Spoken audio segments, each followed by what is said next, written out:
de la celulosa, la industria forestal, la industria de la acuicultura, ¿cierto? De la pesca, tantas otras que nos va a comentar el invitado que tenemos hoy día, que es el doctor Jaime Rodríguez, es el director del Centro de Biotecnología. Como muchos de ustedes saben, nosotros, el Centro de Biotecnología organiza los cafés científicos desde el 2009, también con gran apoyo de Explora Bio Bio. Allá tenemos a su director regional, José Martínez, y nuestra colega Cecilia Saavedra también, que siempre es un gran apoyo para esto, y también la gente de Vía Stream, que nos permite la transmisión a través de internet, y la gente de la radio UDEC, que está haciendo también registro de este café científico, que va a ser luego transmitido a través de la radio en un par de semanas más. Ya les vamos a estar comentando, les pedimos que se inscriban en las listas para después también enviarles las invitaciones de los próximos cafés. Antes de comenzar, como siempre, les cuento un poco la dinámica de cómo va a ser el café, porque veo un montón de caras nuevas. Vamos a estar conversando, o sea, Jaime nos va a dar una introducción general del tema, unos 15-20 minutos, y luego vamos a pasar inmediatamente a las preguntas, a todas las preguntas que tengan ustedes. Entre medio pueden levantarse, pueden ir a tomarse un café, y para los que más pregunten, como siempre, vamos a tener nuestro gran premio, nuestro café, o sea, nuestro tazón corporativo. Ya hemos tenido 5 versiones de este tazón, y la verdad es que ha ido cambiando en todo este tiempo, está cada vez más bonito, así que se pueden llevar uno de estos para los que más participen, como siempre. Así que sin más, dejo a ustedes al doctor Jaime Rodríguez, que nos va a hablar sobre bioeconomía. Gracias. Buenas tardes a todos. Hoy día vamos a hablar de bioeconomía, pero sin entrar mucho en los detalles de la economía, porque yo no soy economista, yo soy químico y director del Centro de Biotecnología. Pero vamos a hablar de lo que hay detrás, de la filosofía que hay detrás de esta gran tendencia mundial de moverse hacia la bioeconomía. El tema va a comenzar con el gran problema, desafío que tenemos, que la población del mundo está creciendo. Ya llegamos a, en español sería 7.000 millones de habitantes.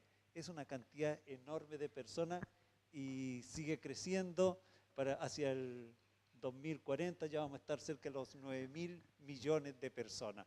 Entonces es una explosión demográfica tremenda que aún va a continuar por muchos años. Y surgen problemas, ¿cómo el mundo va a poder darle alimento a todas estas personas, darle bienestar, vivienda, energía, ropa? Toda esta población solamente podrá hacer si cambiamos la estructura de cómo lo estamos haciendo hasta ahora. No sería posible con la estructura productiva que tenemos hasta ahora si todos los habitantes del planeta aspiran a tener el bienestar como tienen los países desarrollados. Es interesante notar este cambio en el mundo, que lo ha visto en nuestra generación. Lo hemos visto, una imagen típica de China. Antiguamente era como esa. Y ahora es esto. Cambiaron las bicicletas, vehículos. Allá se ve un bus aquí, fila enorme, unas poquitas personas en bicicleta. El mundo cambió. Entonces, ¿cómo vamos a tener la energía, materiales que la vida humana necesita, que el bienestar humano está requiriendo? Es un gran desafío.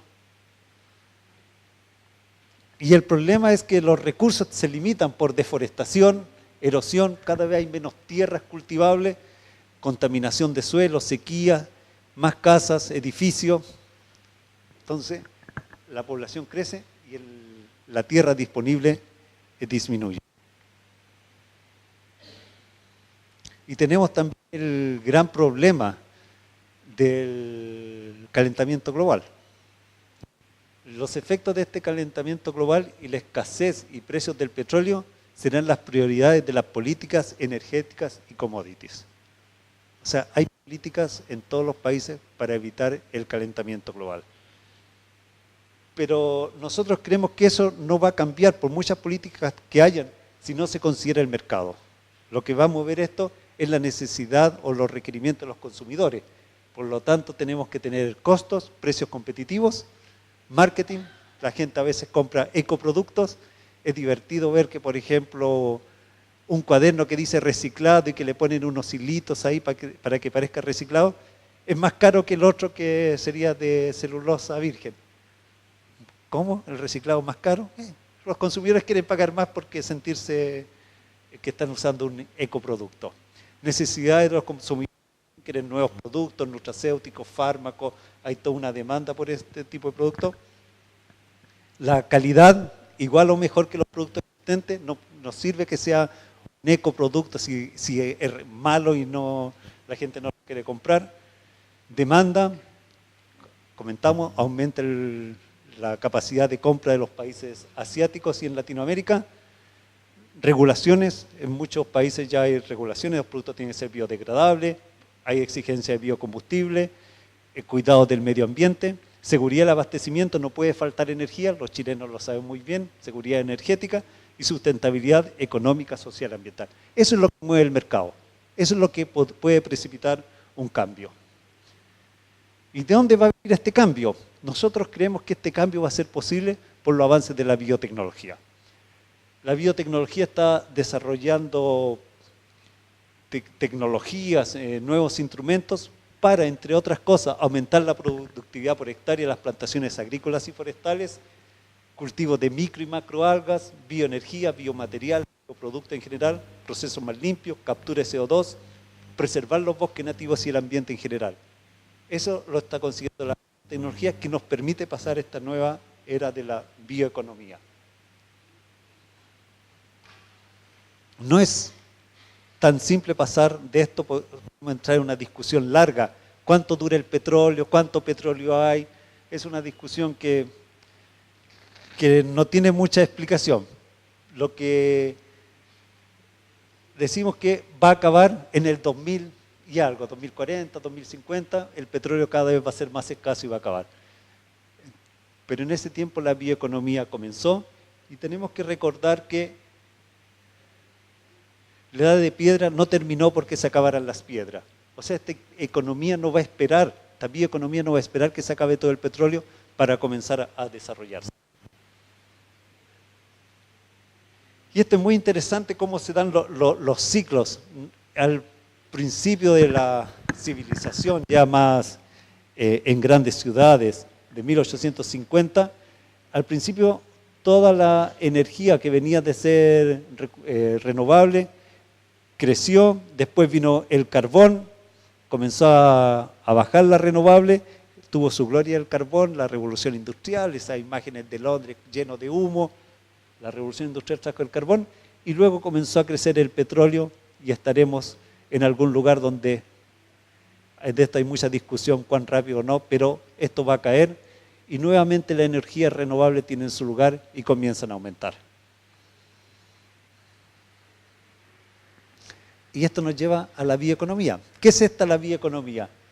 Es una revolución en la forma en que la sociedad obtendrá fuentes vitales de carbono, biomateriales y bioproductos y energía, reduciendo en el proceso en forma importante la dependencia del petróleo. Pasamos de un carbono fósil depositado en las entrañas de la tierra, que cuando lo usamos aumenta el CO2, a una bioeconomía donde este carbono puede ser reciclado, donde lo producen las plantas, los árboles, lo consumimos pero es nuevamente capturado.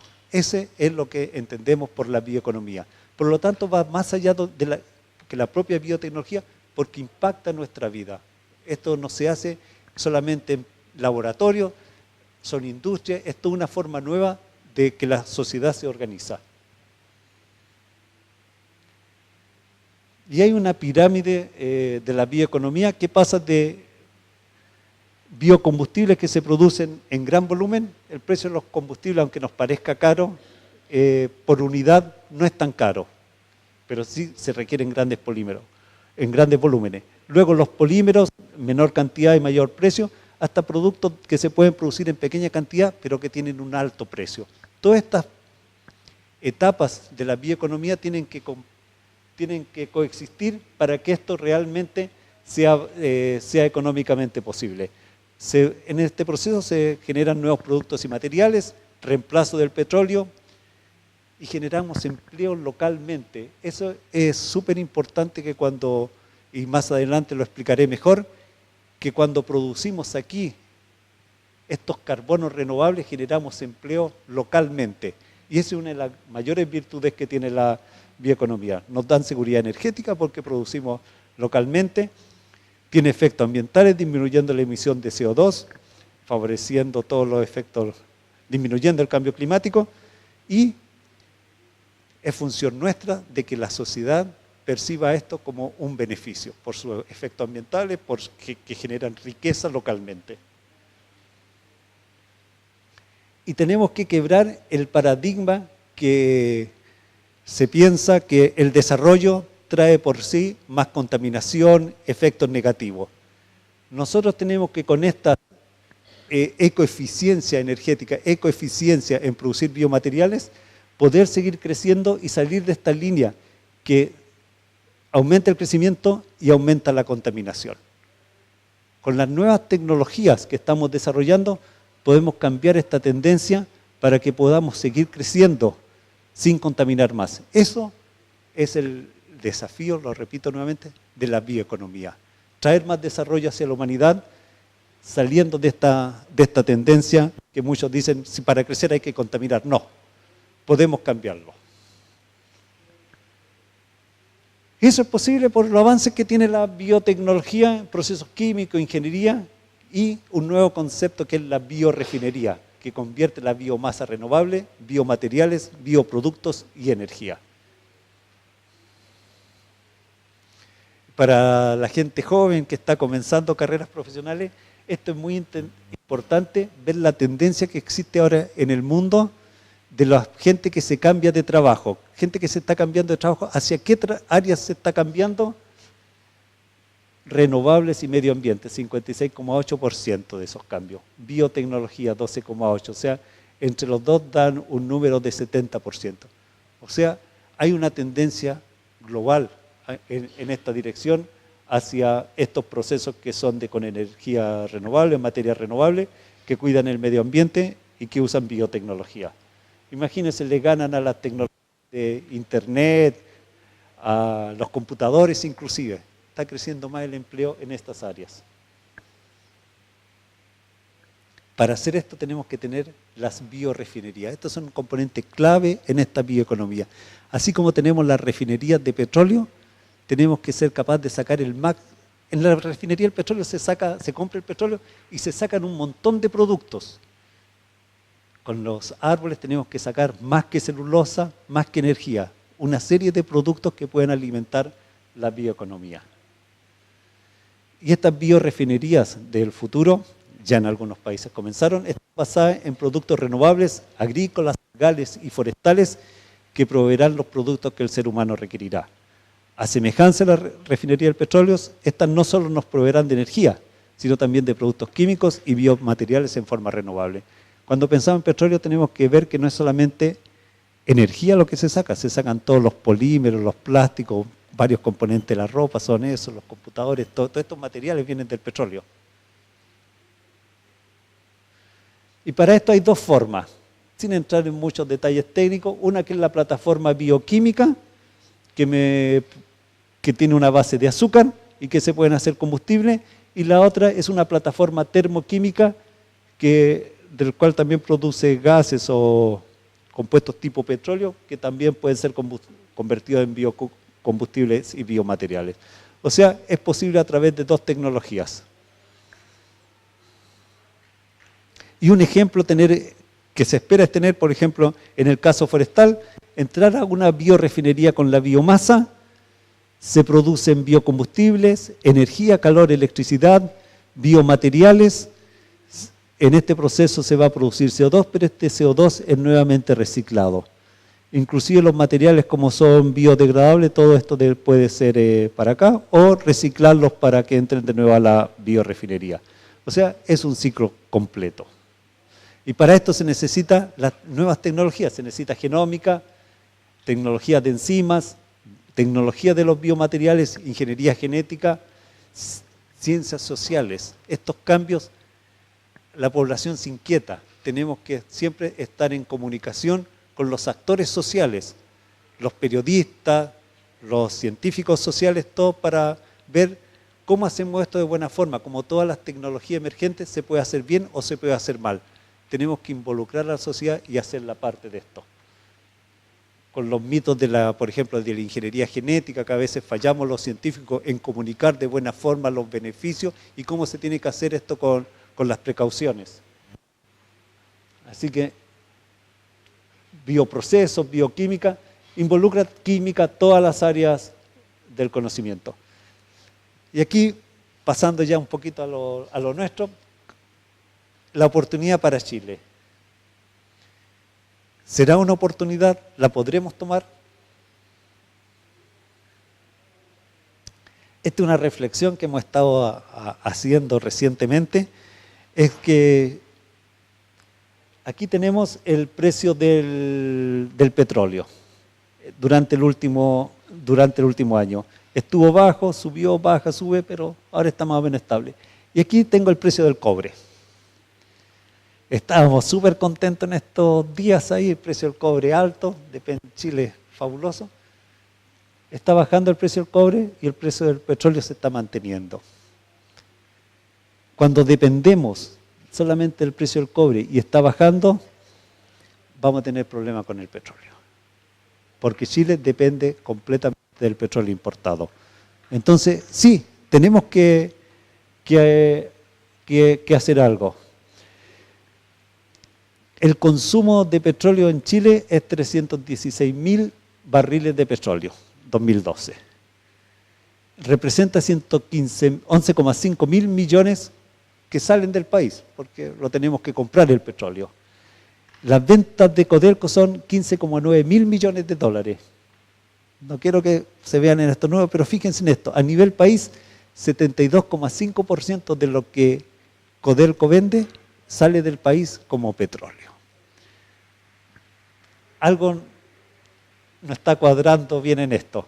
Por lo tanto, debemos avanzar para disminuir esta cifra y en el proceso crear empleos, mejorar la balanza de pago y desarrollar la economía verde. Eso es lo que llamamos la bioeconomía cuando comenzamos a pensar en esta lógica. Chile es completamente dependiente de energía importada, 72%, pero el petróleo es más dramático. 98% del petróleo es importado, producido un poquito en Tierra del Fuego, pero es casi nada, un 2%. Por lo tanto, tenemos problemas del petróleo. No solamente tenemos problemas con el combustible, sino también con los materiales, como ya lo expliqué, que vienen todos los polímeros del petróleo. Por otro lado, cuando hablamos de la oportunidad, tenemos que en nuestra región, 72% de las exportaciones son forestales y 3,1% del PIB. Y este sector genera 134.000 empleos directos. O sea, tenemos un sector forestal muy desarrollado que tiene el potencial de reinventarse, como se está haciendo en Estados Unidos, Canadá, Finlandia y en otros países. Tenemos en la región también gran cantidad de desechos agrícolas que no son aprovechados, por ejemplo, la paja de trigo. Una tradición regional en el cultivo y cosechas de algas, lo cual se hace pero con muy poco valor para el productor, una economía casi de subsistencia. Se puede mejorar cuando tenemos mejores productos de algas. Entonces el país tiene ese desafío y oportunidad de ser un actor relevante en esta bioeconomía. Visto de otra forma, distribución de las exportaciones chilenas. Yo hablo de las exportaciones porque esta economía que tenemos nosotros hasta ahora es basada en la exportación. De ahí viene la riqueza del país, es en exportación. 45% es cobre. Y fíjense que todas las otras podríamos decir, sí, pues estamos en la bioeconomía con todas las otras, porque es carne, vino, salmón, fruta y forestal. O sea, tenemos un 45% y lo otro hacen un número súper grande. ¿Dónde podemos agregar valor? En carne, muy difícil, ya se vende como carne. Lo mismo para el vino, el salmón, la fruta. Donde está la oportunidad de agregar valor y que representa 11% de nuestras exportaciones es en el sector forestal. Es muy difícil agregar valor en estos otros. Inclusive en el cobre es difícil, la magnitud de las inversiones, muchos son productos a pedido. Algo se puede hacer, pero aquí tenemos la gran oportunidad como país. Algunos ejemplos de los que están impulsando la bioeconomía es, por ejemplo, la genómica forestal, tenemos plantaciones forestales de árboles que están en proceso de domesticación. Todavía los árboles no han dado todo lo que tienen que dar. Fíjense que, por ejemplo, el maíz que consumimos ahora lleva miles de años de domesticación por los pueblos primitivos hasta tener estos maíces maravillosos que existen ahora. Pero comenzó una espiga chiquitita. El trigo, cualquier producto alimenticio que consumamos, tenemos que ver que comenzó de una especie silvestre que fue seleccionado por miles y miles de años para tener lo que tenemos ahora. Y los árboles recién están en ese proceso, así que podemos esperar que semejante a los cultivos agrícolas, los árboles van a rendir mucho más, por lo cual podemos cultivar más en la misma superficie de tierra y ojalá en el futuro inclusive disminuirla porque tenemos árboles más eficientes. Y así como en la región estamos desarrollando este programa de genómica forestal con las empresas regionales para mejorar la habilidad pulpable de nuestros árboles, resistencia al fuego, resistencia a enfermedades y también ingeniería genética para tener esos mejores árboles. El otro tema es los biomateriales que pueden ser sintetizados a partir de material biológico. Es súper importante en el campo de la innovación, cuando queremos innovación. Aquí está uno de los temas más importantes de innovar. Pueden sustituir plástico y materiales derivados del petróleo. Los más desarrollados hasta el momento son polímeros producidos por microorganismos, plantas o derivados de estos como alternativa a los plásticos. Y uno de los campos más fructíferos en investigación. Por ejemplo, aquí localmente la UDT de la Universidad de Concepción está haciendo estos soportes para las plantas que son biodegradables y mejora el crecimiento de las plantas en su primera etapa. Hay todo un potencial en las bolsas biodegradables. Starbucks promueve que hacia el 2015 todos sus vasos van a ser completamente biodegradables. Las botellas de Coca-Cola dicen que son producidas con plantas, material de planta. Fíjense en la botella de Coca-Cola. Y se pueden hacer del material forestal estas fibras de carbono para bicicletas que tienen una alta resistencia y muy liviana, muy resistente. Hay una infinidad de cosas que se pueden hacer con biomateriales. Mezclas de polímeros con madera para usar en el exterior, para usar en medio húmedo. Y algo que estamos investigando en el Centro de Biotecnología son estos biomateriales con algas, hacer papeles bioactivos mezclando celulosa con algas, que pueden ser usados en el embalaje de fruta, polímeros, productos químicos y nutracéuticos. Sacarle todo el valor que tiene la biomasa algal. Y los biocombustibles, que nos preocupa cuando sube el precio del petróleo, todos tenemos que estar mirando el precio del petróleo en el Golfo porque no producimos acá. Los biocombustibles tienen la ventaja que son renovables, contribuyen a diversificar la matriz energética, reducen la dependencia del petróleo importado, menor emisión de gases con efecto invernadero, se emiten los gases, pero son reciclados en el proceso porque estamos permanentemente usando y plantando. Promueven conversión de cultivos agrícolas y plantaciones forestales generando más empleo. Un pequeño productor cuando le dicen que plante y va a demorar si planta pino 20 años para recuperar el dinero, si planta eucalipto 8 años, cuando hablamos de esta bioeconomía pueden acortarse los ciclos de rotación, recuperando en menor tiempo el recurso económico. Y para hacer esto tenemos que fomentar emprendimiento, innovación y oportunidades de negocio e inversión porque estamos pensando que podemos hacer muchas cosas con ese material, no solamente lo que se hace ahora. De los biomasa podemos obtener bioetanol, biodiesel o bioil, que es un tipo de petróleo desde la propia biomasa. Esto no es nada nuevo, esto comenzó un proceso, los biocombustibles ya en el año 25, en Brasil tenían autos movidos a alcohol. Los primeros diseños de autos todos fueron pensados que iban a ser o biodiesel o etanol. Entonces, no es nada nuevo, solamente que cuando el precio del petróleo estuvo barato, se olvidaron de la idea inicial que ahora se ha retomado, pero no es nuevo. Y se ha retomado con tal fuerza que este es un gráfico que muestra cómo la producción de autos en Brasil, cómo los autos de gasolina prácticamente no van a existir más en Brasil, van a ser todos los autos flex. Significa que en un auto tú le puedes poner gasolina pura o etanol puro o en cualquier mezcla. Esa es la bioeconomía que ya está comenzando en Latinoamérica. Latinoamérica tiene mucho potencial. Brasil está liderando en gran parte este desarrollo. Y no solamente se hace el etanol, sino un montón de otros materiales de fuentes renovables. Entonces eso está ahí. ¿Y aquí qué hacemos en la región? Tenemos el proyecto BioEnercel, un proyecto muy importante de plantaciones dendroenergéticas donde se puede plantar diferente, a mayores densidades, con árboles seleccionados. Miren el tamaño de un árbol de 4 años. Miren el tamaño del tronco de un árbol de 4 años plantado a muy altas densidades. O sea, la idea es no seguir avanzando en el consumo de tierra, sino en la tierra que ya está disponible para el sector forestal poder optimizar su producción.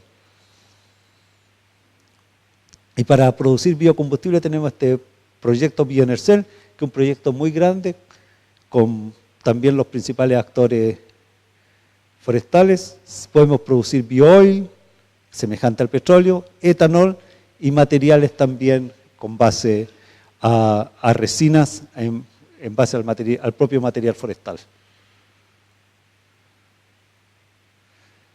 Y hasta ahora estamos construyendo una pequeña planta piloto donde vamos a poder demostrar estas tecnologías al lado del Centro de Biotecnología. Está en construcción, esperemos tener la lista hacia finales de año para demostrar que en la región podemos sacar el máximo de valor de los productos forestales. Y Latinoamérica, Chile, estamos en buena posición porque diferente que en otros cambios de paradigma en el pasado, en esto de la bioeconomía sí lo podemos hacer bien. Brasil ya lo está haciendo bien con la caña de azúcar. El sector forestal chileno ha sido líder mundial. ¿Cómo lo transformamos eso en un mejor beneficio para la población con algo que sí se hace en forma productiva? No siempre llega a todo el beneficio porque no genera la cantidad de empleos que uno espera que genere, porque no está diversificado. Entonces, la pregunta que nos tenemos que hacer como región es si vamos a ser capaces de aprovechar estas oportunidades. Y esa es la pregunta que yo dejo abierta. No es fácil aprovechar esta oportunidad, porque la economía basada en el carbono, las compañías de petróleo, son grandes y poderosas, tienen muchos recursos. Algunas se están invirtiendo en este chiquitito, pero la economía emergente, la bioeconomía, donde tiene una gran oportunidad los países en desarrollo, principalmente se ve Latinoamérica como el productor, porque somos líderes en la producción de alimentos y en el caso de Brasil de etanol en el mundo. Y esperamos que ese niñito crezca y pueda derrotar a esa economía sucia. Muchas gracias.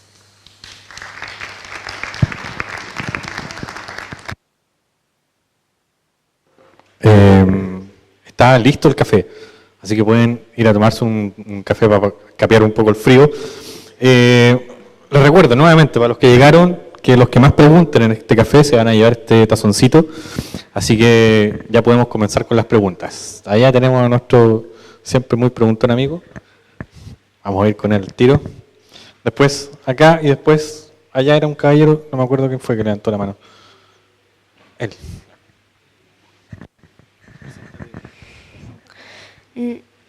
Hola, soy Maximiliano y tengo 2 preguntas. La primera, ¿qué recursos no se podrían recuperar o qué cosas cuando se acabara el petróleo?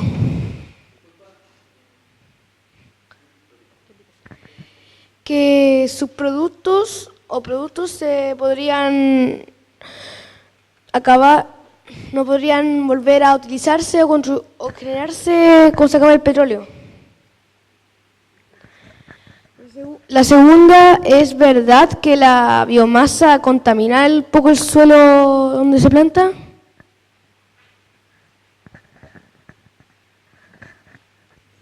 La primera pregunta es que afortunadamente todo lo que se produce del petróleo puede realizarse con recursos renovables. O sea, si el mundo se mueve hacia la bioeconomía, no va a echar de menos al petróleo. Y la segunda pregunta es que si donde se planta contamina el suelo, no hay ninguna evidencia de eso. Lo que se planta, hay bosques de eso en todas partes del mundo y Hay mitos, claro, que dice que, por ejemplo, que el pino no crece nada abajo. Bueno, la verdad es que cualquier bosque cerrado es difícil que crezca algo abajo porque no hay luz. O pueden crecer solamente de acuerdo al pH del suelo. Entonces, es un tema de discusión que efectivamente, digamos, estos bosques cerrados no permiten el paso de la luz, pero los bosques artificiales, yo prefiero llamarle plantaciones, no están destinados a que crezca algo más abajo. Para eso, si lo hacemos eficientemente, las plantaciones, podemos dejar intactos los bosques nativos. Chile tiene una gran proporción del bosque nativo, tenemos prácticamente 1 hectárea por habitante, de que estamos entre los mejores del mundo de bosque nativo. Y una de las razones por que se preserva el bosque nativo es porque tenemos plantaciones forestales, porque ahí tenemos la fuente de leña y energía que todos queremos. Inclusive a los que nos gusta más la naturaleza queremos tener, por ejemplo, una mesa de madera o una casa de madera. ¿Cómo lo hacemos sin destruir el bosque nativo? Para eso están las plantaciones. Países que no han tenido programas forestales han destruido sus bosques nativos.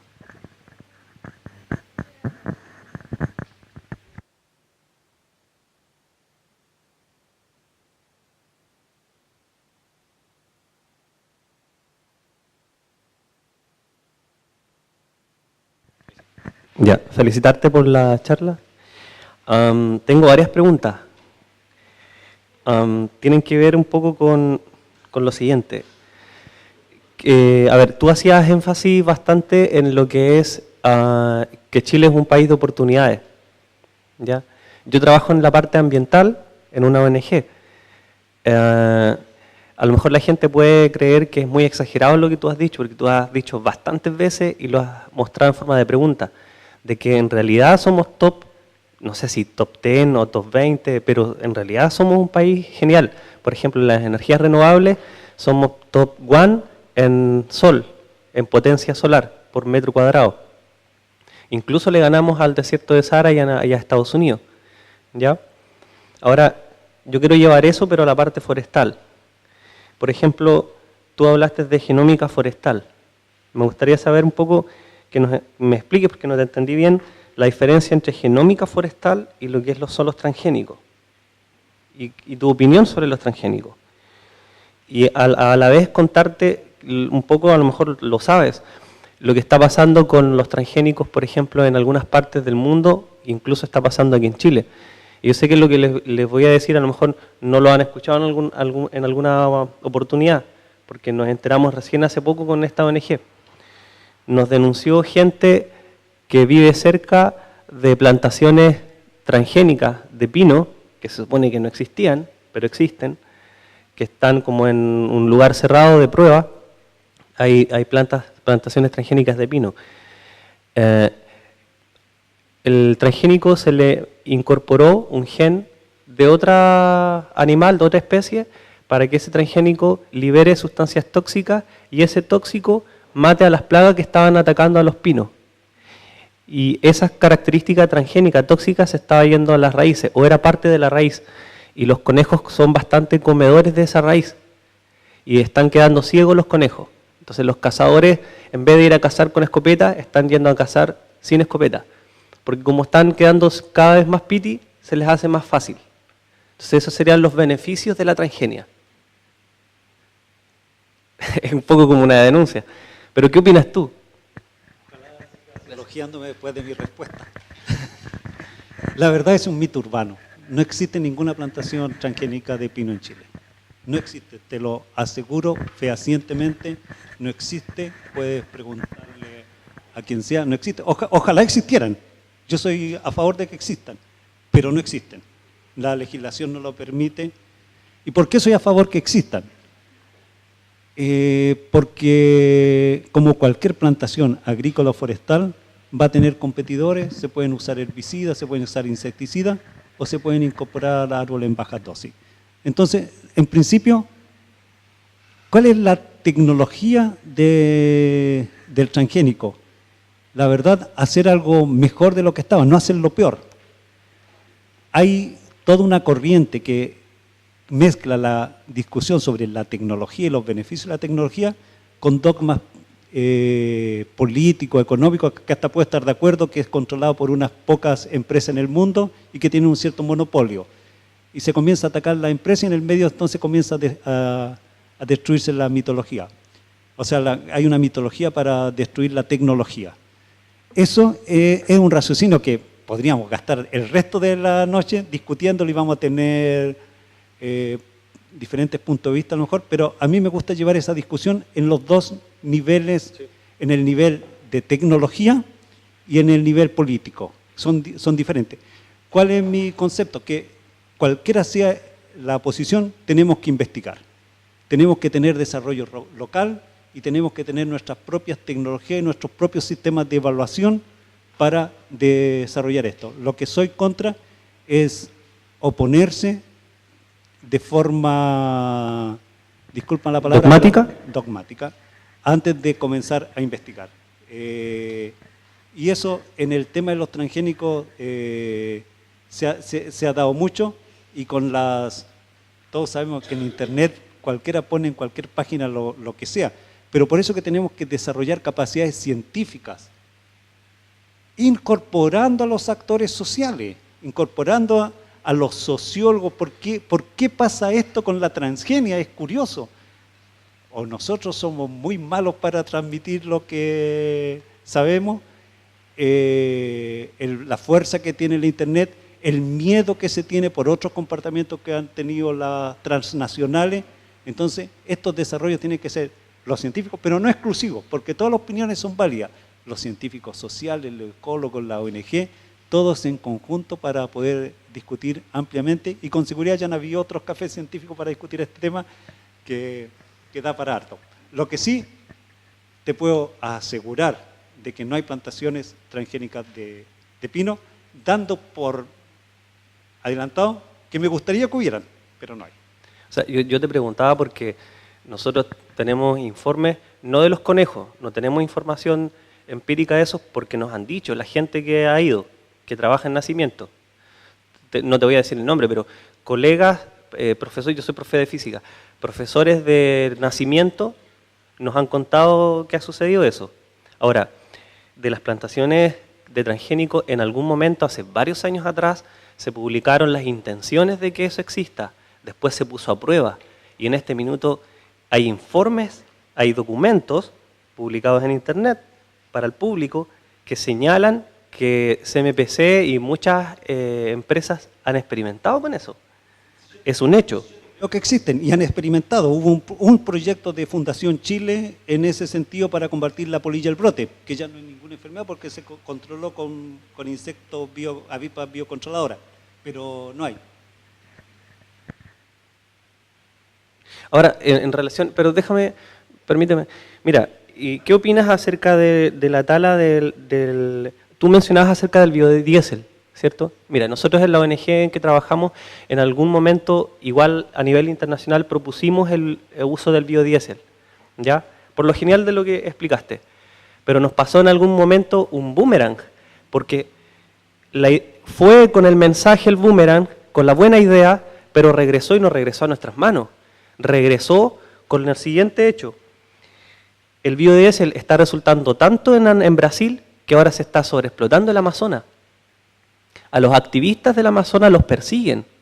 Nosotros en Chile podemos andar con una polera y con una pulsera de la organización, pero en Brasil los persiguen. Y cuando van a defender con los Zodiac en el Amazonas la tala de bosque, o por ejemplo las empresas que están talando los bosques en Indonesia para salvar al orangután, por ejemplo, al tigre, los matan a los activistas, los están persiguiendo. Entonces, ahí yo en el fondo quiero poner en discusión en que como ambientalista nos interesa bastante lo que tú acabas de mencionar, pero obviamente con mucho más espíritu crítico, separando lo que dices tú, la mitología, de lo que sí se puede hacer.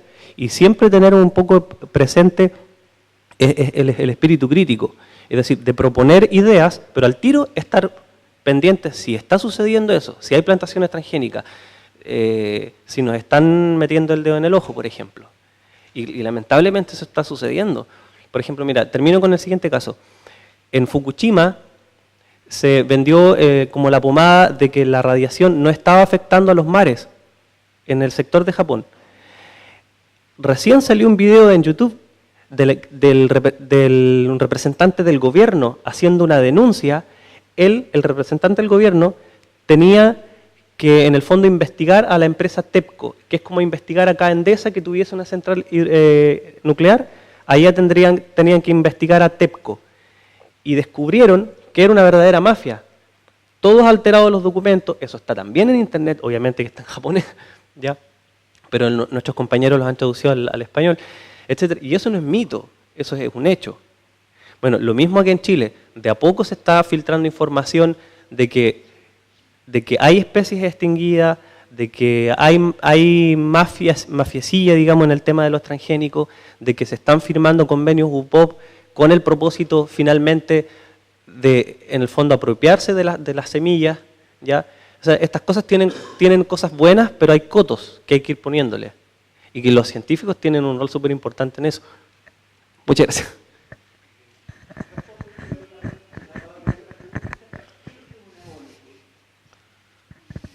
Organización no gubernamental.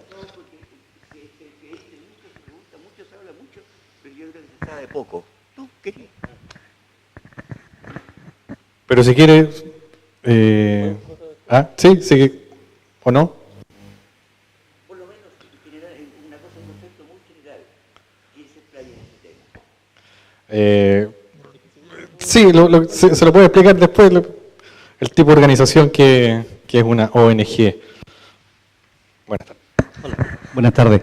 Sergio Pantoja, soy contador público y me alegra mucho que la U de Concepción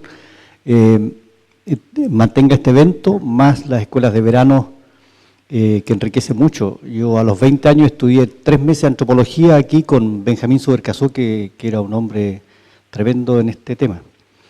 Ya, voy a hacer una pregunta, pero primero voy a decir que podíamos hacer mejor algunas cuestiones. El cobre ya está en 3,08. Eso afecta al presupuesto a full, muy gravemente. Podríamos hacerlo mejor en una serie de temas, por ejemplo, la escondida exporta tierra. Yo conozco el proceso del cobre, estuve en una minera en Europa 5 años, se llevan la tierra y en Estados Unidos sacan el oro, la plata, el plomo, el bismuto, todo lo que sale del proceso después electrolítico. El contrato con China, ¿por qué nos cobra tanto China? Porque en el 2000 se firmó un contrato que a nosotros nos perjudica mucho. Se le firmó a 15 años hasta el 2015 el cobre a precio barato, casi a costo. Cuando termine el 2015 ese contrato que firmó don Ricardo Lago, ya que no nos van a comprar más porque vamos a querer venderle al precio real de mercado. La celulosa, vendemos pasta en lugar de vender papel cuché, papel fino, papel de colores. En el cobre podríamos vender plancha, cable eléctrico, como hacen en España la minera Río Tinto, que abastece a todas las telefónicas de Europa con su cableado de cobre. Nosotros vendemos lingotes. En el pescado, todo nuestro pescado lo hicimos pedazos para alimentar los chanchos de China y de Alemania, en lugar de hacer conservas para toda la gente y hacer harina con la cabeza, cola y tripas, que es el proceso que debiera funcionar. Y con relación a la fumigación de las plantaciones, está matando las abejas. Sin abejas no hay vida vegetal ni vida humana. Y puede ser que estas fumigaciones estén afectando a mis parientes los conejos porque las fumigaciones se hacen en grandes extensiones con avionetas y son muy perjudiciales. Mi pregunta es, ¿qué podría afectar a los transgénicos a los polinizadores? Experto en el tema de tu pregunta, pero efectivamente hay muchas cosas en Chile que podemos hacer mejor, pero no es tan simple. En el caso del cobre, semejante al de la industria celulosa, que por ejemplo dice, bueno, exportemos cañería en vez del cobre. Bueno, hay cañería de este tamaño, de este otro tamaño, cada país tiene su especificación en pulgada, en centímetro. Hay una gran variedad. En el papel también, lo he conversado muchas veces con la gente de la industria celulosa, ¿por qué no le agregan valor? En el caso del papel, porque algunos son de una intensidad de color, de un grosor, de una densidad de la fibra. Hay muchas especificaciones, por lo tanto son prácticamente dirigidos a locales muy específicos. Pero sí, hay mucho lugar todavía para hacer mejor y no lo estamos haciendo. Claro, el tema forestal de las fumigaciones existen. Lo que se quiere es como tú entenderás, las empresas forestales no quieren gastar tampoco en fumigar, o sea, si lo hacen es por algunas razones económicas no deseadas. Por supuesto que soy contra cualquier de esos temas cuando afectan a la población. El tema de las abejas es más entretenido en el sentido, vamos a entender que todo nos gusta la naturaleza, o sea, y la miel a mí me encanta, o sea, estamos hablando entre gente que nos gusta la naturaleza y que podemos tener diferentes perspectivas de cómo preservarla. En el caso de la miel es un tema simplemente de mercado, no existe nada en la propia miel que pudiera afectar. Esa es una regulación de europeos que podemos también discutir las intenciones de algunos europeos cuando no quieren transgénicos, el retraso tecnológico que tienen comparado con los Estados Unidos en el tema de los transgénicos, y hay toda una cosa de presión y de financiamiento a grupos como Greenpeace para demorar la introducción de los transgénicos a nivel global. En el tema de la abeja no hay nada que pueda representar alguna amenaza a la salud pública o que pueda matar las abejas. Yo sé que hay diferentes opiniones, pero esta charla no es de transgénicos.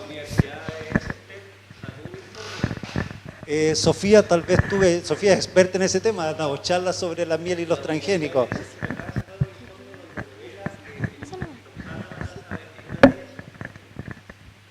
Es raro. Ok. No sé. Disculpa. ¿Yo?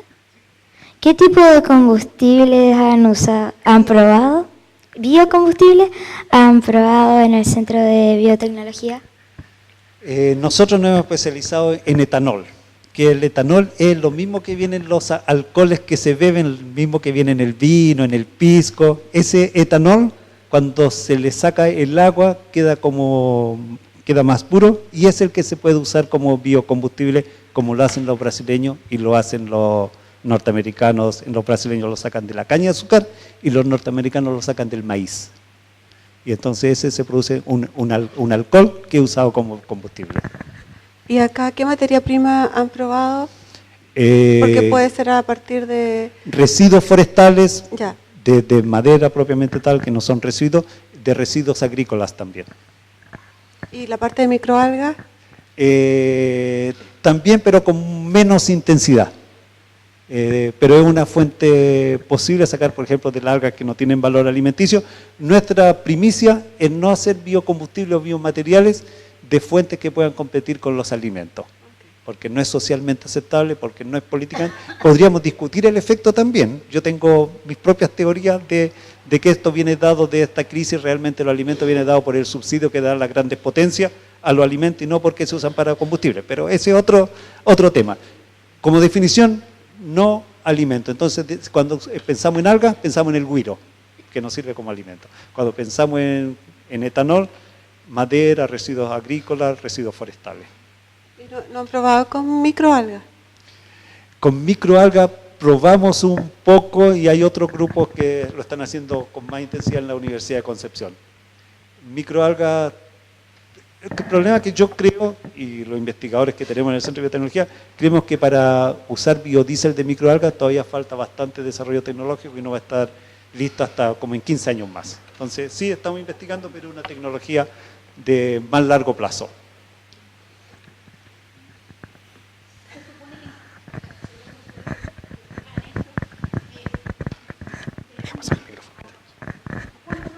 Justamente se usaría lo que están haciendo hoy día en la universidad con el etanol. O sea, masivamente estamos hablando. Sí. La tecnología están a punto. Ahora falta la decisión política. Pero parece que eso es nuestro gran problema, porque cada charla que venimos parece que el tope, la piedra en el zapato es la decisión política. Tal vez necesitamos científicos más políticos en ese lado, parece que tienen que irse para ese lado, para que estas cosas salgan, parece. Claro, pero es que como hay un programa que dice Chile a medias, las decisiones importantes siempre se demoran. Realmente los chilenos somos re poco arriesgados en estas cosas. Por ejemplo, la ley de transgénicos. Todavía no tenemos una legislación que la prohíba o que lo permita, que dé las razones. Estamos como en el limbo. Se permiten plantaciones para semillas, no se pueden consumir acá. No se hacen. Y muchas otras leyes no se hacen. Pensamos que mejor demorarlas. Y en el caso de los biocombustibles, cuando países con menor desarrollo que Chile ya tienen mandatorio, obligatorio, poner al menos 5% de biocombustible en los combustibles tradicionales, en Chile todavía tenemos que decir, se permite, pero no es obligatorio. Y cuando no existe esa señal de la autoridad, es muy difícil que las empresas capaces de invertir en eso lo hagan sin tener una señal poderosa. Y si Brasil ya lo está haciendo, me imagino que masivamente no pasará que nos vamos a quedar tan atrás que al final se van a quedar todos con el estudio y la ciencia, vamos a exportar de otro lado. Eso es lo que, bueno, mi charla va dirigido a eso. ¿Cómo tomamos esa oportunidad? Porque claro, puede pasar eso. Puede que después tengamos que importar biocombustibles de otros países si es que no lo desarrollamos. Tienes toda la razón. Bueno, y la tarea de ustedes, yo creo que ustedes como científicos tratar de empezar a golpear la mesa, o sea, a los políticos, y de alguna forma hay que hacerse Tú no notar. sabes cuántas puertas yo golpeo todos los días. No, sí, me imagino también, porque eso pasa a nivel mental, parece que los chilenos somos medio en nuestra cultura. Así que lo entiendo por otro lado.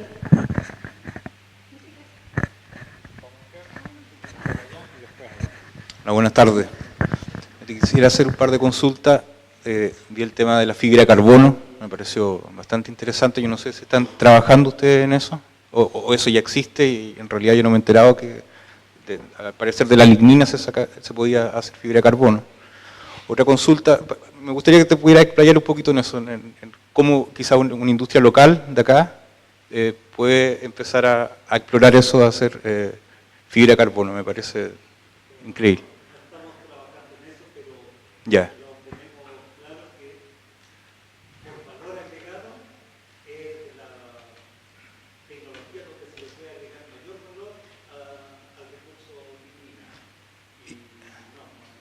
Pero hay países que están trabajando eso ahora, ¿existe?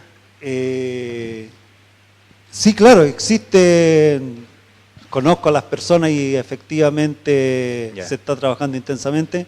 Inclusive aquí tenemos a un profesor de la Universidad de Carolina del Norte donde sí se está trabajando y con los cuales nos estamos asociando para producir estos ya bioproductos que son más avanzados. No, eso se veía muy interesante. Lo otro, la foto del árbol que aparecía ahí en 4 años, que se veía un diámetro que ya podía ser perfectamente explotable, ¿era pino radiata? No, ese eucalipto. Eucalipto glóbulo. Sí, estamos probando con eucalipto y con aromo.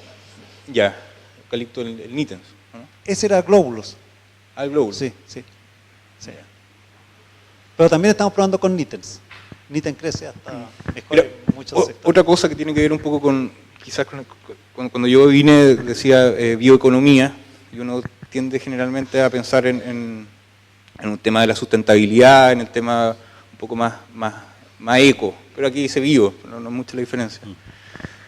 Bueno, es un tema sumamente interesante, pero en realidad lo que hay que cambiar un poco es el modelo de consumo, porque todo esto se justifica si es que los niveles de consumo bajan, porque si no es lo mismo, claro, uno puede hacer más eficiente el sistema, pero como tú explicabas muy bien, la población crece y si mantenemos esos ritmos de consumo actuales de la sociedad occidental y que queremos ser desarrollados y todo ese cuento, en realidad es muy difícil que haya ciencia que pueda soportar eso. Porque un comentario, yo sé que ahí tenemos un problema y por eso yo digo necesitamos los sociólogos, todos los actores sociales, porque para mí es muy difícil entenderlo y creo que los grupos también ambientalistas tienen problemas para comunicar esto a la población, porque si nos sentamos un grupo de profesores universitarios, ambientalistas, todos vamos a coincidir en eso, pero el día sábado, día domingo, el mall está lleno. Claro. De la gente que nosotros queríamos decir, oye, pero no se dan cuenta. No, hay una tendencia al consumo y un mensaje que es muy difícil llegar y que la sociedad está enfrentada a ese paradigma. Cómo realmente bajamos los consumos, cómo no compramos lo necesario. Yo tengo, Claro. para mí es una... como... Por ahí debería empezar el cambio, de hecho. Sí. Estos cambios necesitamos trabajar en una sociedad coordinada con todos los actores, los periodistas, con todos los actores, la ONG, todos juntos tenemos que llevar hacia ese camino. Una última consulta. En el caso del biocombustible que ustedes están trabajando en la universidad, que creo que ya llevan un par de años con ese tema, hay empresas que estén involucradas con poderes de decisión grandes, no sé, el grupo COPEC, bueno, al parecer está CMPC, que ya eso es... Que ellos tengan interés en el tema es algo, yo lo veo muy positivo, a pesar que hay gente que cree que es un tema maquiavélico, pero yo creo que es positivo que se pongan recursos ahí. La consulta, en el caso de COPEC o las grandes distribuidores de combustible, ellos aportan en este tema, hay un interés, hay un trabajo en conjunto con la universidad en este caso. Efectivamente ellos tienen un interés económico. Y han aportado económicamente para estos proyectos en forma importante. Y no solamente la ENA, o no solamente CMPC y Arauco, sino también ENAP tiene un proyecto grande para producir biocombustible. Entonces es transversal y tienen que ser la grande empresa o la empresa del Estado, como ENAP, que son grandes, porque las inversiones son muy importante en recursos económicos, así que no la pueden hacer los pequeños. Pero el grupo COPEC, de ahí no... Claro, también. He conversado con los ejecutivos de ellos y ellos esperan, como tú decías, una señal económica, una señal del gobierno que efectivamente lo que produzcan van a poder producirlo, o sea, venderlo. Después volvemos allá. Vamos acá, allá, después por allá. Gracias. Bueno, yo una consulta. En el caso de que existiera una voluntad política para empezar a trabajar con lo que es la bioeconomía, ¿qué medidas tomarían, por ejemplo, para seleccionar un terreno, lo que es la forestal? Seleccionar un terreno para empezar a plantar los transgénicos y que esto sea sustentable a medida del tiempo. Ya que, bueno, como muchos sabemos que la evolución de la especie pasan por un largo periodo como para adaptarse. Entonces estas mismas especies pueden provocar un impacto ambiental en ese sentido, porque aquí vemos la región del Biobío que llegan muchas aves migratorias, hay muchos zorros, hay mucha fauna asociada a lo que son los territorios. ¿Cómo diríamos nosotros que acá en la región del Biobío presenta las condiciones como para colocar uno de estos tipos de árboles transgénicos? Ya que...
Por otra parte, por la parte social, por ejemplo, una comunidad, como usted decía anteriormente, lo que pudieran utilizar la paja del trigo, en ocupar estos materiales, es que como una persona, o sea, una pyme, que podría decirse de alguna forma, pueda decir que, bueno, yo quiero sacar toda la paja de todos los terrenos que se plantó trigo y hacer biocombustible, hacer algo así. Ya que como todo está anexado como al sistema de IVA, impuestos y todo esto, ¿cómo se podría negociar con un gobierno, con un ente político para que esto se pudiera realizar? Porque como un proyecto, no sé, un proyecto de mi pyme y todo eso, no son apoyables, son como proyectos demasiado lo encuentran como tirado de las mechas. ¿Quién lo puede hacer? Son las grandes empresas. Para mí el paraíso sería que el gobierno hiciera la gran empresa, pero no es el caso. Podríamos discutir si van a ser eficientes, no es otra discusión. Pero claro, tienen que haber legislaciones que permitan abrir el poder comprador, quién va a comprar a los pequeños, quién va a... Esas son regulaciones que netamente políticas, donde cada uno aquí va a tener su opinión del rol del Estado en para hacer. Pero en general, la experiencia en biocombustible. Brasil, por ejemplo, creó en todo el Proalcohol, que es el programa del etanol, donde se hace ahora hasta polietileno del alcohol, se hacen un montón de otros productos, ha generado 1 millón de empleos el programa Proalcohol. En Estados Unidos es increíble la cantidad de empleo y de riqueza que le genera el etanol de maíz, a pesar de subsidiarlo. Obtienen más de eso, a pesar de que el balance de carbono no es tan favorable, lo sacan de maíz, pero mueve la economía. Entonces, en general, los países que lo han hecho han tenido crecimiento económico, han tenido oportunidades para la innovación. Pero el rol del gobierno ahí, yo creo que no lo discutamos ahora porque vamos a tener cada uno una opinión. Sí, otro alcance que quería hacer era como, por ejemplo, en los mismos colegios empezaran bueno, ahora que hay niños igual presentes, interesante como que empezaran a armar lo que son las políticas medioambientales desde el mismo colegio o una cultura medioambiental, ya que uno mismo puede ser como la producción de una huerta propia en su propia casa, un departamento, son súper simples de hacer. O la otra cosa, hacer como un combustible, por ejemplo, lo que son en zonas que son ganaderas, la bosta de vaca genera mucho metano y con eso mismo se puede calentar un... Eso es la bioeconomía, donde lo tenemos que hacer con más ciencia y tecnología para hacerlo más eficiente. Porque esto se puede quemar leña o queman leña húmeda en Temuco. ¿Cómo lo podemos hacer más eficiente para quemar leña o otro derivado de la madera en forma más eficiente y más limpia? Es el desafío, lo estamos viviendo como país. No podemos seguirlo haciendo así, porque inclusive la gente empadre las casas, la que sufre las consecuencias, comunidades muy pobres. No hay tecnología, no hay aislamiento en las casas, se pueden aislar con materiales renovables. No tenemos que hacerlo todo con productos del petróleo. Y ahí que está el desafío, y me gusta mucho tu visión. O sea, la bioeconomía tiene que involucrarnos a todos y es lo que he tratado de transmitir. Las grandes empresas, las pequeñas, las medianas, pero al fin y al cabo tiene que ser en nuestra propia visión del mundo, en el hábito de consumo, como mencionábamos, y todo eso. Gracias. Hola, sí, yo quería hacer una consulta en relación al uso inmediato que se le podría dar a los biocombustibles, en especial el etanol aquí en Chile, porque el caso de Brasil es un ejemplo, creo yo, a nivel mundial, el hecho de estar aumentando la cantidad de autos que funcionan etanol, pero aquí en Chile ya tendría que haber una modificación en las políticas de los motores que están usando los autos, o si existe otro uso, o sea, hablar de, por ejemplo, termoeléctrica a etanol, o ese tipo de cosas. ¿Cuál es su opinión y si conoce alguna otra aplicación del etanol? Todos los autos que se han comprado, yo creo, en los últimos 10, 15 años, soportan hasta 10% de etanol en la gasolina. Vean ahí en el catálogo cuánto etanol... Son los autos más antiguos, que sí que habría que modificar porque tienen mangueritas que pueden corroerse y algo así. Entonces es complicado, pero a partir... El etanol es un ejemplo de lo que se puede hacer de esto. Cuando tenemos una plataforma de azúcar y sacamos el azúcar de la celulosa que está en los residuos agrícolas forestales, podemos hacer una serie de productos, que desde plástico, desde estos vasitos, hacerlo a partir de azúcares fermentados, por ejemplo, ácido poliláctico. Entonces, hay una serie de productos que se pueden hacer. Uno es etanol puede servir para otro, pero tener una plataforma en base a azúcar. A algunos les gusta más inclusive hablar de la bioeconomía, la economía basada en los azúcares renovables. Esa es al fin y al cabo un poco la idea. Y otra consulta en relación a usted nombraba el tema de las ciencias sociales involucradas en esto, pero y la economía de esto, porque no creo que sea tan fácil llegar y tratar de competir, por decirlo de alguna forma, contra un mercado tan potente como el de los combustibles fósiles. Sí, tienes toda la razón. Inclusive nosotros como grupo trabajando en este tema cogíamos un poco en la tema economía, por lo cual nos apoyamos con gente que sabe más del extranjero. Y la simulación económica la hemos hecho con colegas de otras universidades con más experiencia. En Chile es muy difícil encontrar economistas que realmente hagan ciencia con los recursos naturales renovables, son muy pocos. Nos falta como país más experiencia en poner valor a eso. Gracias. Vamos por acá, después vamos allá, después aquí volvemos. Buenas noches. Mi nombre es Igor Leopold y quería hacerle una consulta respecto a, hablaba de una planta, o sea, el etanol va a tener que fabricarse. Si hablamos a 15 años más y nos va bien, va a ser una demanda alta. Me imagino que es una planta grande también. ¿Va a ser tan contaminante como ENAP en este minuto? No, eso es lo que tenemos que hacer las cosas bien. Podría hacerse mal. Ya decía, creo que tú decías, o sea, ¿cómo tomamos todos los resguardos para hacerlo bien?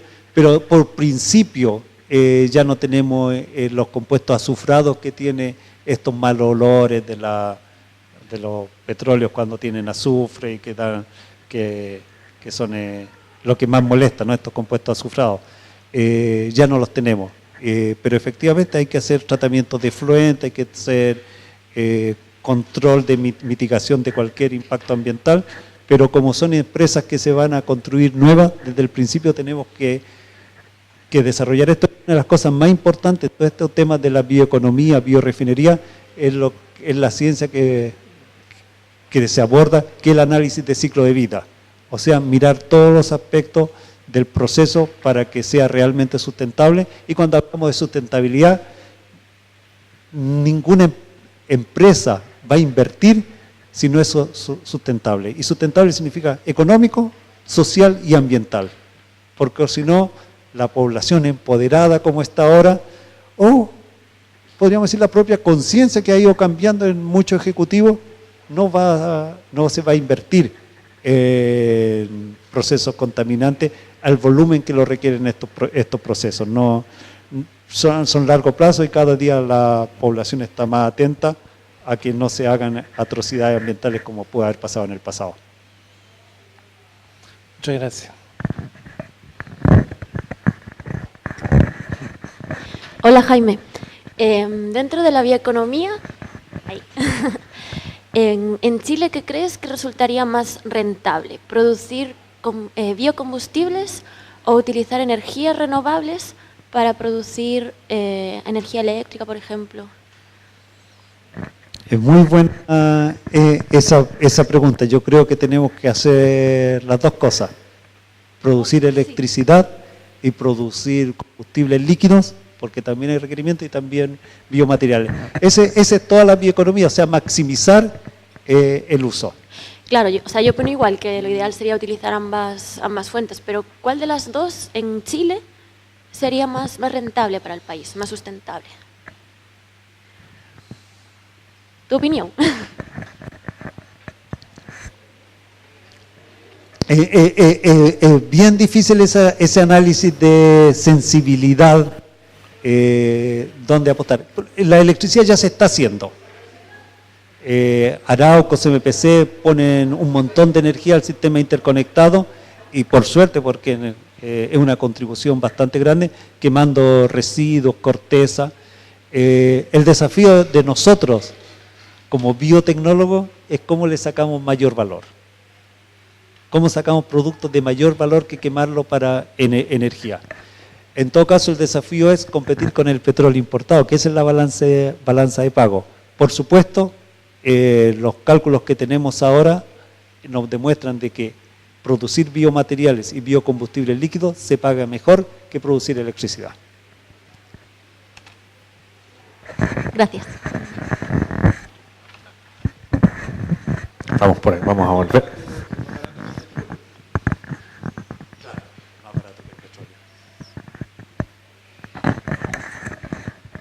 Hola, dos preguntas más. Primero, ¿en qué lugares de Chile podría aumentar la plantación forestal? Y el otro, ¿qué productos podrían crear etanol aquí en Chile? En Chile tenemos la ventaja de que los suelos son clasificados como forestales o agrícolas. Entonces ya hay una definición de partida. En Chile estamos lejos de hacer lo que se hizo en Indonesia con las palmas y donde vive el orangután y todo eso. Entonces, ¿dónde puede aumentar? Si es que es necesario aumentar, pero en nuestra región tenemos un montón de terrenos erosionados, que la verdad viene de quemas antiguas, de terrenos agrícolas antiguos, que se plantaba en cualquier parte, inclusive casi todo eso están en manos de pequeños propietarios, medianos propietarios que no están haciendo nada, se continúan erosionando. Entonces puede ser una gran ventaja plantar en terreno erosionado, donde yo veo que si fuera necesario plantar más, se puede hacer. ¿Y de dónde podemos sacar etanol? Residuos agrícolas, residuos de podas de árboles frutales, forestal y de algas. Son las fuentes que visualizo. No visualizo que en Chile deberíamos sacar etanol de maíz, o de trigo, o de remolacha, que es otra alternativa. El azúcar que consumimos, que viene de la remolacha, también puede ser fermentada a etanol, pero creo que nos va a subir el precio del azúcar y vamos a hacer un mal negocio. Muchas gracias. Gracias. Vamos con las últimas tres preguntas acá. Tenía usted una, ¿no?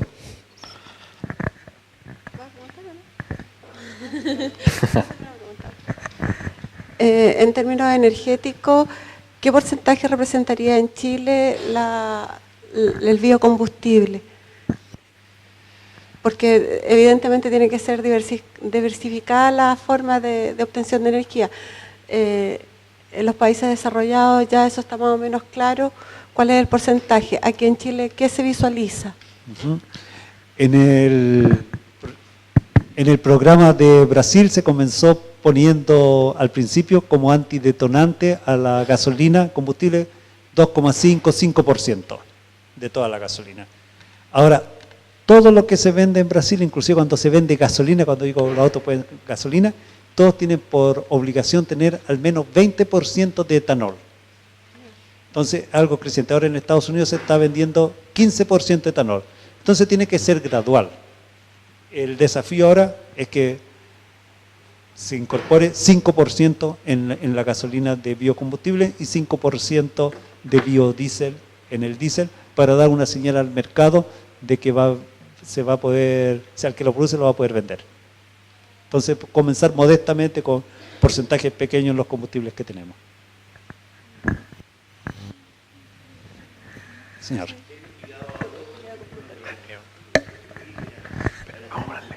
Porque están condenadas a muerte, ¿no es cierto? O sea, ellos tienen que tener conciencia de que la vida le va a durar 20, 30, 40 años más. Pero después, ¿qué van a hacer? Bueno, no pueden ellos tomar un poco conciencia de lo que les va a ocurrir e invertir, así como investigación. Todos lo están haciendo. Ya.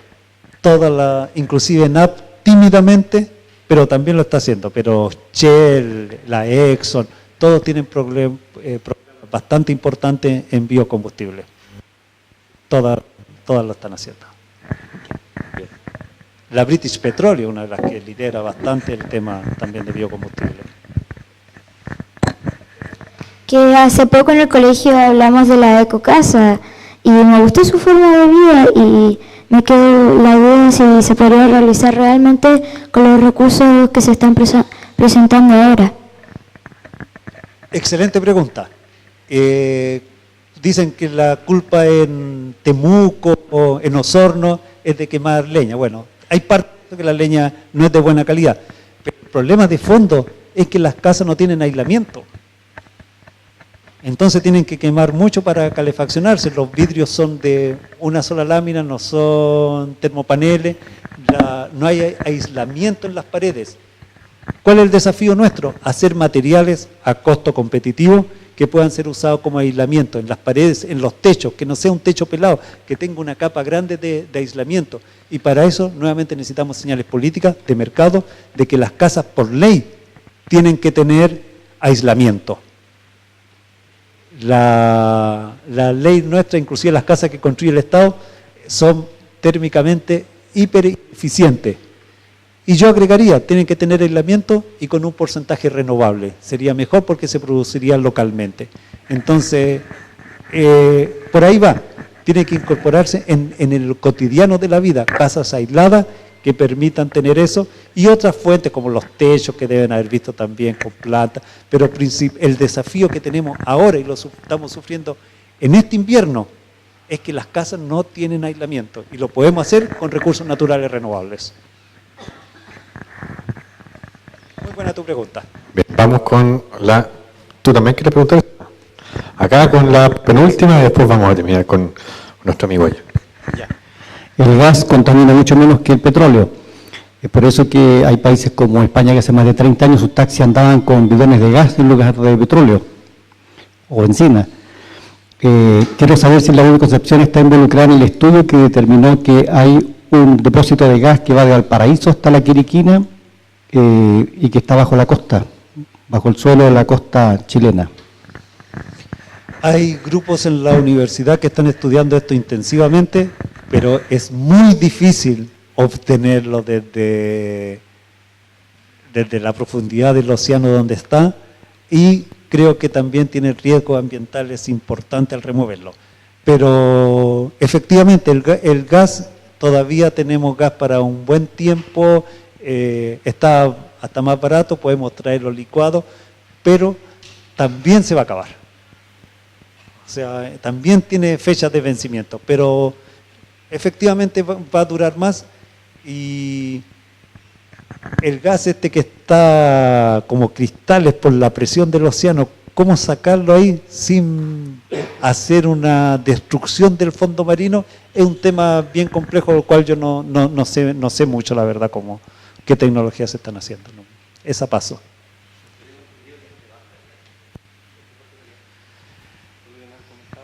Sí, la verdad no sé mucho, pero es difícil sacarlo porque está cristalizado la baja presión, entonces está extendido. ¿Cómo tú lo descomprimes? Es complicado. Pero existe. Además, no ayuda al fin final del CO2 que estamos echando a la atmósfera. Entonces, aunque fuera bueno, y seguimos con este cambio climático por el CO2 en la atmósfera, que ahí también es otra discusión, porque algunos tampoco creen en eso, y bueno, otro tema de discusión, pero efectivamente habrían regulaciones también, cuánto de eso podemos seguir quemando que no es renovable. Te quería hacer una pregunta y de ahí un comentario, como un pequeño granito de arena, en relación a lo que comentaste tú. ¿Qué es la química fina? Si podrías explicar sobre eso. Química fina. Y el comentario. Tú hacías alusión a el responsable, por decirlo de alguna manera, o a la causa de por qué en ciencia y en tecnología y en inversión, más desarrollo, etcétera, estamos tan estancados. ¿Ya? Y todavía hay, por mi visión, digamos, no damos ese salto, ese upgrade que tenemos que dar como sociedad. ¿Ya? En todo sentido. Lo que nos ha pasado a nosotros es que hemos tenido en este empoderamiento, palabra que usaste recién, muy buena, de la sociedad, nosotros nos hemos empoderado de algunas cosas y hemos querido ver cómo resulta el trabajo con distintos entes de la sociedad. Por ejemplo, no los voy a mencionar en cuanto a los nombres porque no vengo acá a denunciar, pero solamente a contarles que es multifactorial el problema. Y que nosotros ahora que estamos participando de esta charla también somos responsables. Por ejemplo, el telespectador, el ciudadano común y corriente, cuando le hemos preguntado a la gente ¿Qué opina del tema del reciclaje? Para el día del reciclaje, ahora que pasó hace poco, una señora decía, bueno, hacía alusión a su religión, decía, como yo soy católica, tengo entendido que tengo que cuidar el medio ambiente, no tirando los papelitos a la calle, sino que al basurero. Ese era su mensaje de reciclaje. Esa es la ambientalista en potencia, empoderada que tenemos hoy en día, en promedio. El promedio del transeúnte, para él, actuar en temas de reciclaje, significaba el papelito, no tirarlo afuera, sino tirarlo a la basura. Ese es uno. Después, el señor periodista, mi nota no salió en Televisión Nacional, mejor no voy a dar el nombre del periodista, pero estaba dando la nota para que vean que todos somos responsables. Aquí no hay un responsable, no es la UDECONCE. Yo estudié en la UDECONCE Pedagogía en Física, ¿ya? Así que la defiendo con todo. Y sé en lo que trabajan y lo empoderado que están también. Y tú tienes opinión. Pero también voy a contar un caso de un científico que no tiene opinión, con el que estamos trabajando en las comunidades en Talcahuano. Pero el caso del periodista. Estoy hablando del reciclaje en términos positivos en la plaza, y cuando voy a hacer la denuncia, porque mi mensaje tenía esa estrategia también, de partir como amigable, pero después igual hacer la denuncia, para no ser un poco tan arrastrado con el mensaje. Y iba a denunciar algunos vertidos de basura por parte de algunos municipios en sectores en donde no están autorizados. Y está habiendo mucha lixiviación y mucho percolado de sustancias químicas que están impactando muy negativamente en el lugar. Y cuando digo eso, me empiezo a decir eso, me dice, no, te pasaste. No, eso sí que no. Y me saca el micrófono. Y obviamente la nota no salió. ¿Ya? Y me empezó a retar, no me gustó tu actividad, bla, bla, bla. Hay otro factor, el ciudadano que se informa, el periodista, ¿ya? Después, fuimos a hablar en otra movida con un director de medio ambiente de una comuna en la región, que también no quiero nombrarla, y le dijimos, ¿qué posibilidad hay que algo se haga como ciudadanía ahora que tenemos algunas normativas que nos están apoyando y que están obligando a los municipios a que haya más consulta ciudadana y que sea vinculante en las temáticas ambientales? Porque ahora hay una ley, para que todos ustedes sepan, que los municipios tienen que incorporar por ley la opinión de la ciudadanía en todo lo que están haciendo. Entonces, nosotros le dijimos eso. ¿Qué posibilidad hay que nosotros nos empezamos a meter en el tema de las termoeléctricas? Y cosa que, termoeléctrica que se quiere instalar, nones. Me dijo, el director de medio ambiente de esa comuna. No te metáis, ¿sabéis qué? No te metáis con los planos reguladores, porque esa fue una de las cosas que les mencioné. Me dijo, no te metáis con los planos reguladores. Cualquier cosita, menos los planos reguladores. ¿Por qué? Porque ahí está la génesis, ahí está el meollo del asunto. Porque los planos reguladores nos dicen si aquí vamos a instalar áreas verdes o si aquí vamos a instalar termoeléctricas. Y como esos planos reguladores son antiguos y los que hay, muñequeo, plata, finalmente igual en esa área que ni siquiera aparece como área verde en el plano regulador, pero es un humedal que por convenio Ramsar deberíamos tenerlos protegidos, pero el gobierno no los tiene protegidos, y hemos firmado el convenio, pero no los tenemos protegidos, sigue ahí. Entonces, si se dan cuenta, es multifactorial, y son distintos entes, y tenemos que empoderarnos cada uno de nosotros para que salgamos de este letargo, porque yo he ido a muchas charlas, ¿ya? Y termino con lo del científico, perdón por explayarme, termino con lo del científico. El doctor Pedro Tume, peruano, está haciendo un trabajo excelente. Pedro Tume en Talcahuano. Hace un tiempo, no recuerdo cuándo, a lo mejor lo conoce en Talcahuano, hizo una medición del subsuelo de los primeros 10 centímetros en algunos lugares de Talcahuano, al azar, muchos de ellos en la población Libertad y en lugares que quedan cerca de las fábricas de Huachipato y de otras fábricas que están en el sector. Del 100% de los tóxicos, la mayoría de los metales pesados están excedidos 3 veces, 4 veces, 5, ya es normal ya. Es normal que estén excedidos 4 o 5 veces. Ahora se ganó un proyecto con IECIT para profundizar más, no solo los 10 primeros 10 centímetros, sino que los 10 siguientes. ¿Con qué nos vamos a encontrar? Y le preguntábamos, tal como la pregunta que hacías tú, le preguntábamos al científico, ¿y qué están haciendo ustedes? A diferencia de tú, que tú tienes una opinión, no quiero sonar como adulador, pero tú tienes una opinión por lo menos, pero él nos decía esto: no, yo soy científico, yo tengo la obligación de informar, porque como ustedes saben, los CONICET, cuando te los ganas, como te lo da el gobierno, tienes la obligación de publicar y hacer charlas.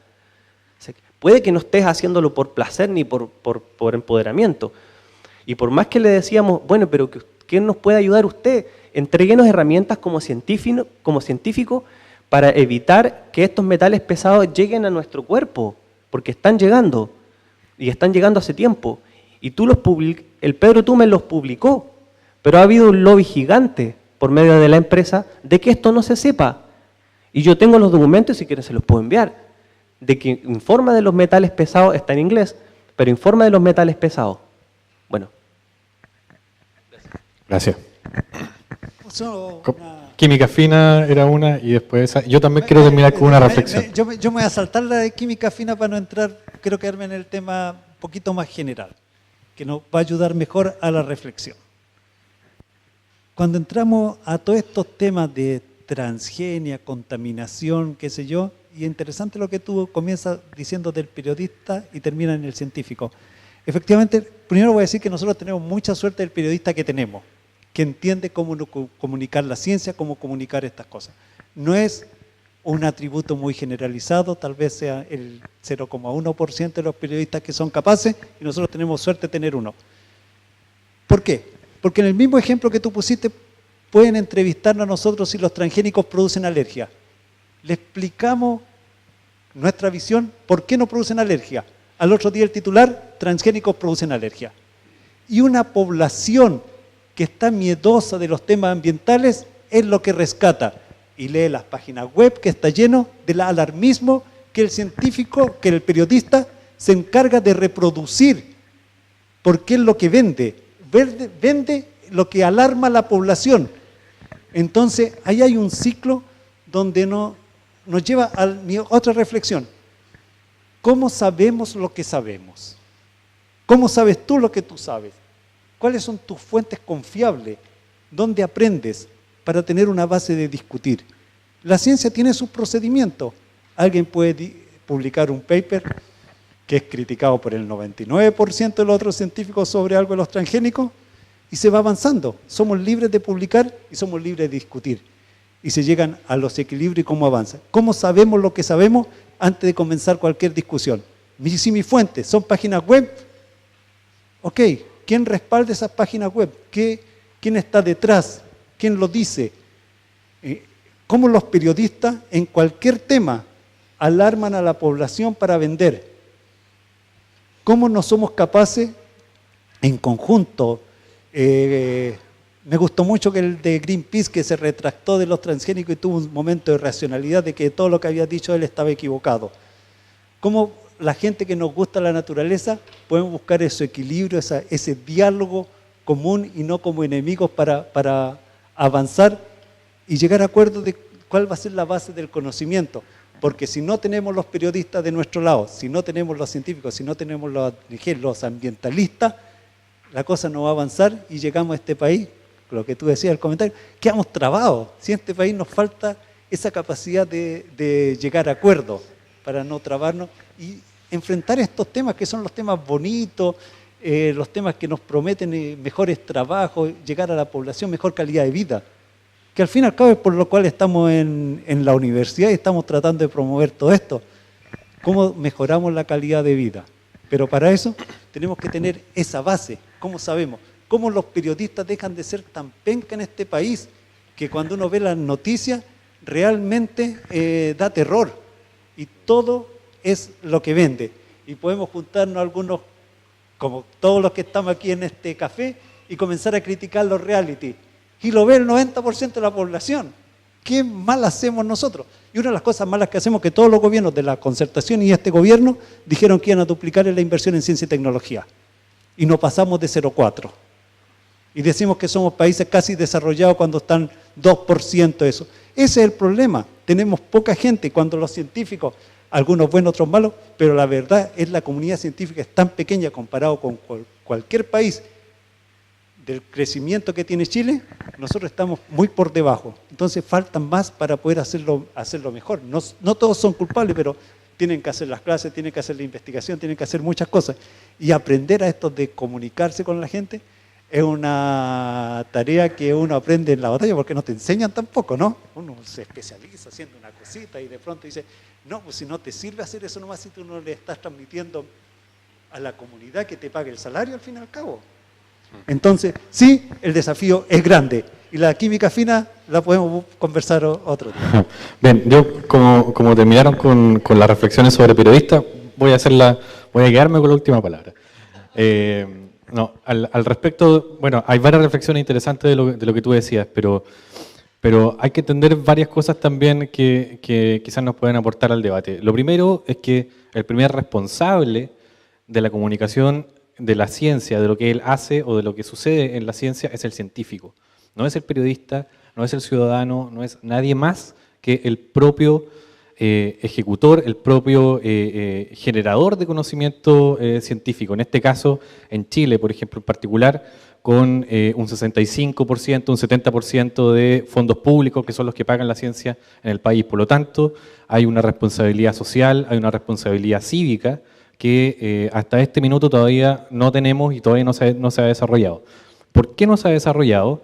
Básicamente porque todas las instancias de comunicación que se han dado hasta ahora, bajo mi perspectiva y bajo la perspectiva también de otras personas que han estado mirando este proceso de cómo se comunica la ciencia, ¿cierto? Es un proceso lineal, o sea, aquí viene un experto, ¿cierto? Nos cuenta una historia y nos dice que esta es la verdad que hay.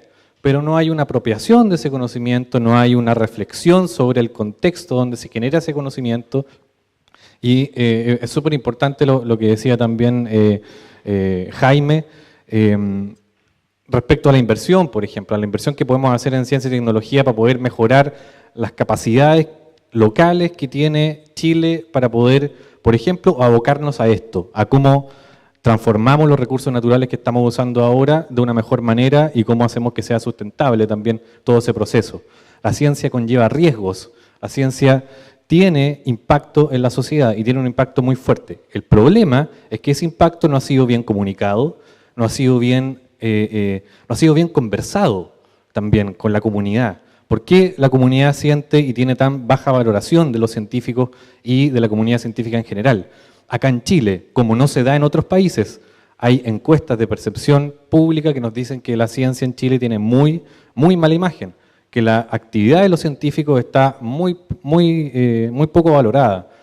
Y la verdad es que cuando uno lo compara con otros países, bueno, se da cuenta que en otros países es distinto. ¿Por qué? Porque también hay un diálogo, porque hay un diálogo en toda la sociedad, porque la ciencia también a veces se preocupa de tener fines, o sea, no solamente de hacer investigación por curiosidad, como se ha venido haciendo hasta ahora, sino que también respondiendo a lo que la sociedad le está pidiendo a esa comunidad. Como decía él, bueno, ¿cómo podemos ayudar? O sea, él le preguntaba a un científico, ¿cómo podemos hacer que ustedes nos entreguen conocimiento para nosotros poder hacer algo? Bueno, eso no se está dando. Y eso es lo que queremos cambiar, eso es lo que hay que mejorar con una nueva institucionalidad, pero antes que eso preguntándonos, ¿para qué tenemos ciencia en Chile? ¿A dónde va a ir esa ciencia?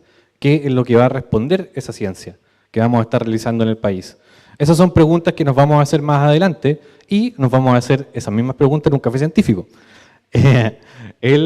El 26 de septiembre vamos a tener un café científico precisamente para hablar sobre esto, el impacto social de la ciencia en Chile. Ya lo hablamos en el 2011, tuvimos un café, pero esperamos que esta conversación, por supuesto, no se ha agotado y ha revivido porque han querido cambiar, por ejemplo, a CONICYT, que es la principal agencia de financiamiento de la ciencia en Chile, al Ministerio de Economía. Antes todavía está en el Ministerio de Educación, lo quieren cambiar al Ministerio de Economía. Hay otra propuesta, por ejemplo, para crear un Ministerio de Ciencia y Tecnología, por supuesto con otro presupuesto más grande del que tenemos ahora, etcétera.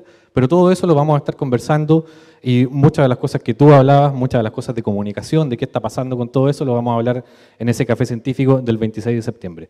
Así que por ahora los invito a despedir a nuestro invitado con un gran aplauso. Muchas gracias, espero que se hayan entretenido tanto como yo me entretuve. Le agradezco las preguntas, todas muy interesantes y un debate que realmente es apasionante, inclusive cuando no estamos de acuerdo, que lo hace más entretenido. Bien, les voy a dar también las gracias a la gente que nos estuvo sintonizando a través de cafecientifico.cl, gracias a ViaStream también por su transmisión, ViaStream.cl, ahí también pueden encontrar los servicios que nos da nuestros amigos. Les voy a hacer entrega de los tazones a los que más preguntaron, así que los voy a ir persiguiendo por ahí entre ustedes, así que no se me vayan algunos. Les cuento que el próximo Café Científico lo van a elegir ustedes. Vamos a estar esperando todas sus propuestas de temas, si quieren hablar de transgénicos, si quieren hablar de bosque nativo, si quieren hablar de química, si quieren hablar de cualquier cosa, envíenos un correo, métanse a la página web, entren al Facebook, por Twitter, por todos los canales que tenemos, vamos a estar recibiendo ideas que las vamos a votar eventualmente antes del café, antes del próximo café. Así que en las próximas semanas estén atentos, envíenos todas sus ideas y los vamos a estar esperando ya en julio para el próximo Café Científico. Así que muchas gracias.